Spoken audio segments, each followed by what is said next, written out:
Ja, de vorige keer moest hij uitkomen en hij is uit. Mijn nieuwe single is uit, ja. En hij staat bij TV Oranje, staat hij op 3. Ja, daar ben ik heel blij mee. En hij staat hoog in de rotatie, dus top, TV Oranje.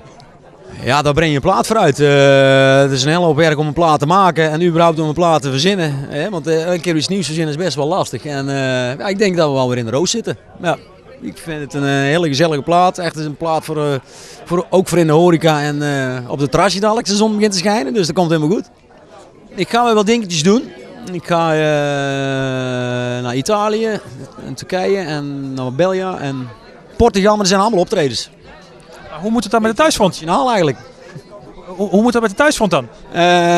De kinderen die gaan misschien ook nog wel een keer mee, maar die blijven meestal bij opa en oma. Tenminste, dan blijven opa en oma bij ons thuis in huis. En dat gaat helemaal top. Ja, er zijn heel veel mensen die in het buitenland schijnbaar een tweede huis hebben.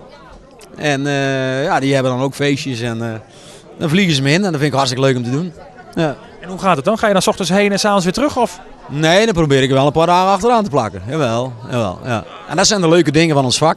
Kijk je nou wel eens terug naar vroeger, naar je vorige vak, zeg maar, dat je denkt van nou ja, dat mis ik wel een beetje?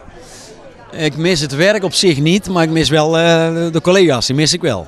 Maar dat is alweer opgevangen, want de jongens die komen nog heel vaak bij mij op de koffie. Ja. En ik ben er al vanaf 2006 ben ik gestopt met werken. Althans bij de gemeente Sint-Michiels-Gestel. En de jongens komen nog steeds, dus dat is allemaal enkele jaren geleden. Ik ben al 9 jaar weg bijna. Nee, 7. Tijd gaat hard. Ja, ik kon ze op een gegeven moment niet meer combineren. Ik werkte eerst 40 uur, toen 20 uur. Maar mijn agenda die liep zo vol dat ik kon dat niet meer combineren. En echt met pijn in mijn hart heb ik daar afscheid genomen. Ja.